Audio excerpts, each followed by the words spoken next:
And बहुत सारे लोगों को शायद नहीं पता होगा, मैंने नीट 2021 की प्रिपरेशन भी पार्शियल ड्रॉप के साथ ही किया था एंड उस टाइम भी। Hello everyone, welcome and welcome back to the channel.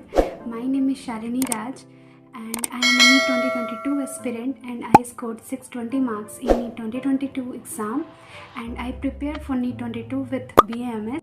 So basically मैंने अपनी NEET 2022 की प्रिपरेशन BAMS के साथ की है इस बार एंड बहुत सारे लोगों को शायद नहीं पता होगा, मैंने NEET 2021 की प्रिपरेशन भी पार्शियल ड्रॉप के साथ ही किया था। ओह यार ये कितनी औसम है यार। एंड उस टाइम भी मैंने फुल्ली ड्रॉप नहीं लिया था एंड उस टाइम मैं जो कोर्स कर रही थी वो था फिजियोथेरेपी का एंड मैंने फिजियोथेरेपी के साथ साथ ही NEET 2021 का एग्ज़ाम दिया था एंड उस टाइम में 568 मार्क्स आए थे एंड उस 568 मार्क्स पे मुझे BAMS का कॉलेज अलॉट हुआ था। तो इस बार भी मैंने पार्शियल ड्रॉप ही लिया and this time I score 620 marks and hopefully इस बार मुझे MBBS मिलने जा रहा है। क्या बात है। ये जो वीडियो है ये मेरे चैनल का मोस्ट अवेटेड वीडियो है क्योंकि बहुत सारे मैसेजेस मुझे मिले थे कि आप बताइए कि आपने कैसे मैनेज किया BAMS को एंड नीट के प्रिपरेशन को दोनों को साथ साथ।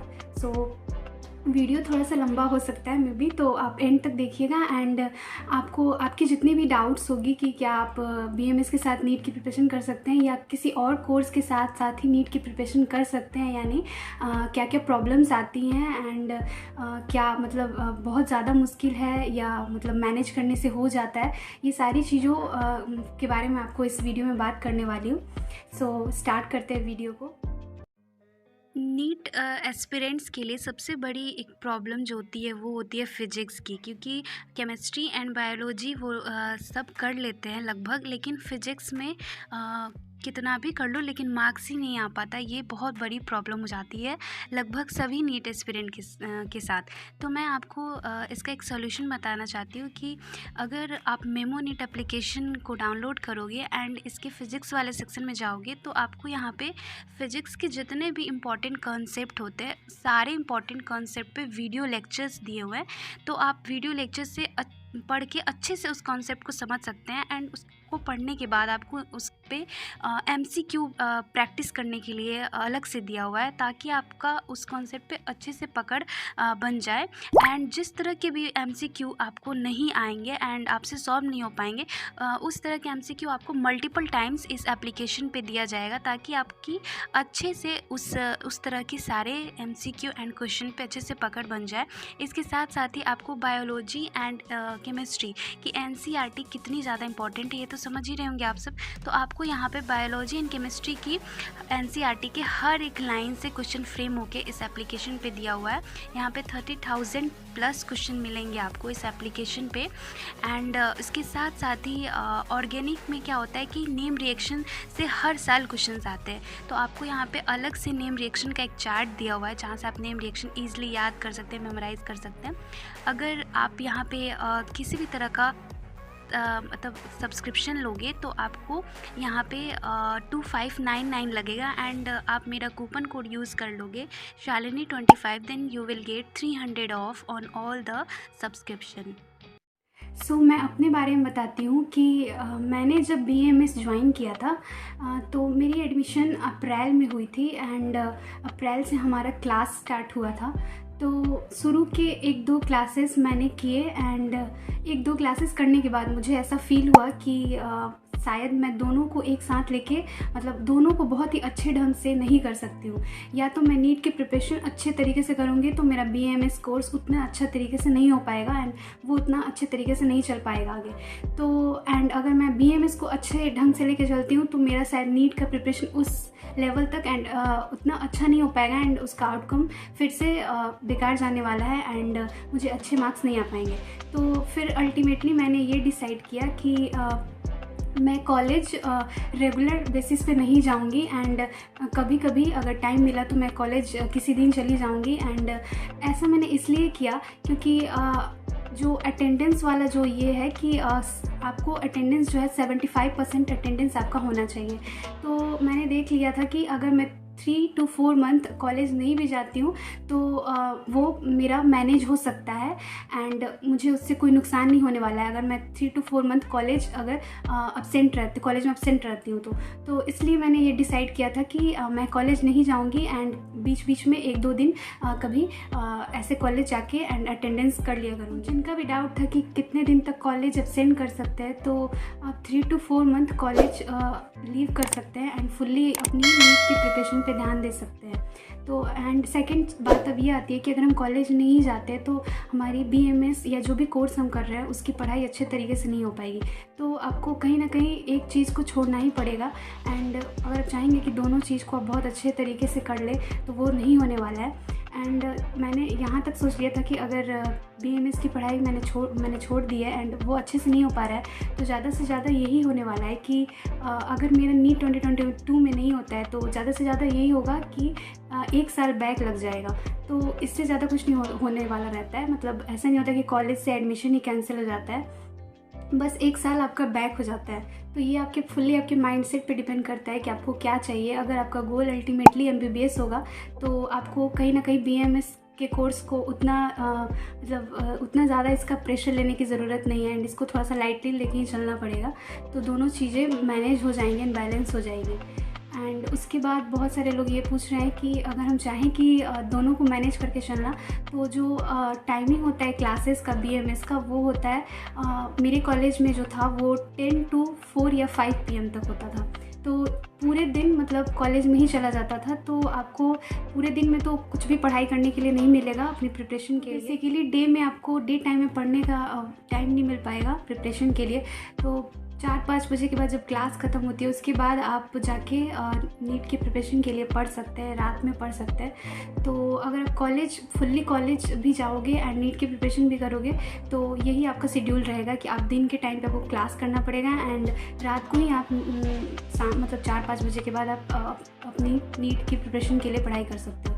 इसके अलावा लोग ये भी जानना चाहते हैं कि अगर हम लीव करेंगे तो कॉलेज की तरफ से कोई ये दिक्कत तो नहीं आएगी। तो इसमें कोई दिक्कत नहीं होता है क्योंकि आप 3 to 4 मंथ लीव ले सकते हैं ईज़िली क्योंकि 75% अटेंडेंस ही लगता है फर्स्ट ईयर में आपको।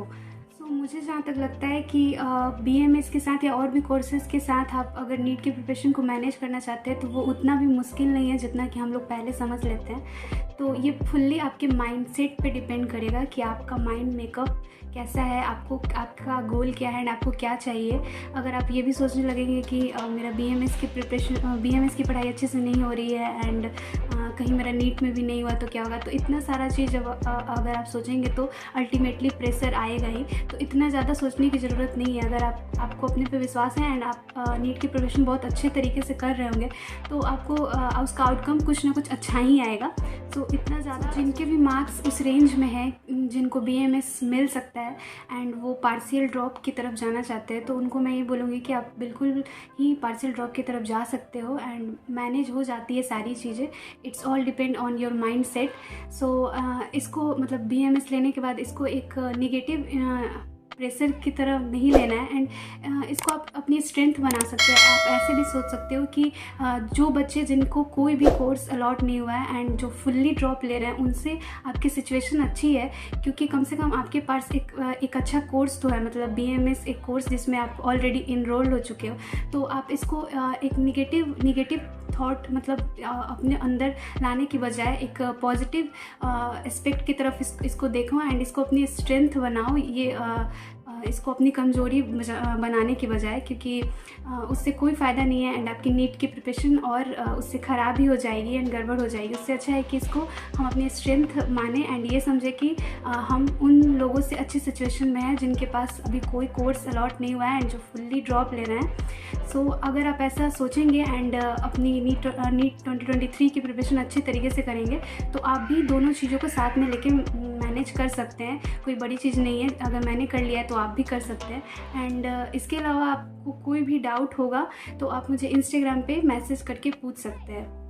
मुझे लगता है जब मैंने नीट 2021 में भी पार्शियल ड्रॉप लिया था एंड इस बार भी पार्शियल ड्रॉप लेके ही नीट 2022 का भी प्रिपरेशन किया एंड मेरा सिलेक्शन हो गया, तो आपका भी हो सकता है अगर ये आपका फर्स्ट टाइम पार्शियल ड्रॉप होने वाला होगा तो इससे बिल्कुल भी नहीं घबराना है। अगर मैंने दो बार पार्शियल ड्रॉप लेके एंड तैयारी करी है, तो मैं अपनी मेरा जो जर्नी है मैं उसको देखते हुए आपको ये सजेशन दे रही हूँ कि मैनेज करना उतना ज़्यादा मुश्किल नहीं है। एंड नीट 2021 में मैंने जब पार्शियल ड्रॉप लिया था उस टाइम मेरी सबसे बड़ी मिस्टेक थी कि मैंने उस टाइम जो क्लासेस होती थी फिजियोथेरेपी वाली वो थोड़ी ज़्यादा करी थी, मतलब कंपैरिजन टू इस साल के।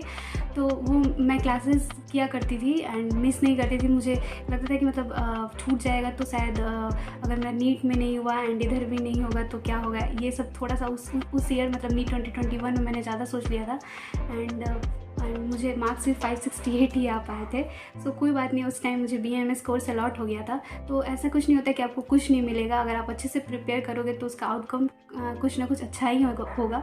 सो ज़्यादा आउटकम के बारे में सोचने से अच्छा है कि आप प्रोसेस पे ध्यान दें, मतलब अपनी प्रिपरेशन पे ज़्यादा ध्यान दें एंड उसको कैसे अच्छे तरीके से कर सकते हैं उसके बारे में सोचें एंड उस पर वर्क करें।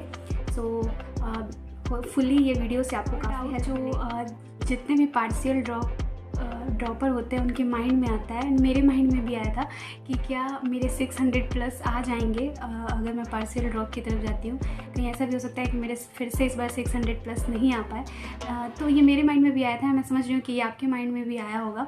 तो मैं आपको बता दूँ कि इस ईयर मेरे कॉलेज से 15 प्लस स्टूडेंट के 600 प्लस मार्क्स आए हैं। एग्जैक्ट मुझे पता नहीं एग्जैक्टली कि कितने बच्चे हैं, लेकिन 15 प्लस बच्चे हैं मुझे जहाँ तक पता चला है। तो आप देखो, जब इतने बच्चे के आ सकते हैं तो आपके क्यों नहीं आ सकते अगर आप अच्छे तरीके से प्रिपेयर करोगे तो इसको सुन के एंड इसको देख के आप मोटिवेटेड रहो एंड ऐसा बिल्कुल ना सोचो कि मेरा नहीं होगा, मेरा 600 प्लस नहीं आएगा। अगर आप अच्छे तरीके से प्रिपेयर करोगे तो आपके भी आ सकते हैं। ऐसा कुछ नहीं है कि मेरे आए और आपके नहीं आ सकते या इतने बच्चे के आए तो आपको तो ऐसा सोचना चाहिए, जब इन सारे बच्चे के मार्क्स इतने आ रहे हैं 600 प्लस, तो मेरे क्यों नहीं आ सकते हैं। मेरे कॉलेज से मतलब 15 प्लस स्टूडेंट के 600 प्लस मार्क्स आए इस बार एंड होपफुली सबको MBBS मिल जाएगा इस ईयर। सो बिल्कुल से भी डिमोटिवेट नहीं हो अगर आप BAMS ले रहे हैं तो। एंड यही है कि आपको थोड़ा सा चीज़ों को मैनेज करना पड़ेगा एंड वो देख लेना आप किस लेवल तक मैनेज कर पा रहे हैं, क्योंकि सबका मैनेज करने का तरीका अलग होता है। शायद जो मेरा हो वो उस तरीके से आप नहीं कर पाए। तो रफली मैंने अपना सारा कुछ आपको बता दिया कि मैंने क्या किया था। मैंने ज़्यादा क्लास ही नहीं किया है एंड मैंने अपने बताया कि मैंने 10 दिन से ज़्यादा भी क्लास नहीं किया था एंड मुश्किल से मैंने 10 दिन क्लास किया होगा। तो ये मेरा मैनेज करने का तरीका था, क्योंकि मुझे लग रहा था कि दोनों मुझसे नहीं हो पाएगा उतना बेहतर तरीके से। इसके अलावा आपका कोई भी डाउट होगा तो आप मुझे कमेंट सेक्शन में पूछ सकते हैं या इंस्टाग्राम पे मैसेज कर सकते हैं। होपफुली आपको इस वीडियो से कुछ ना कुछ आइडिया लग गया होगा कि आपको क्या करना चाहिए एंड कैसे आपसे मैनेज होगा या नहीं एंड कैसे चीज़ें कैसे होंगी कॉलेज में, कैसे कितनी देर की पढ़ाई होगी एंड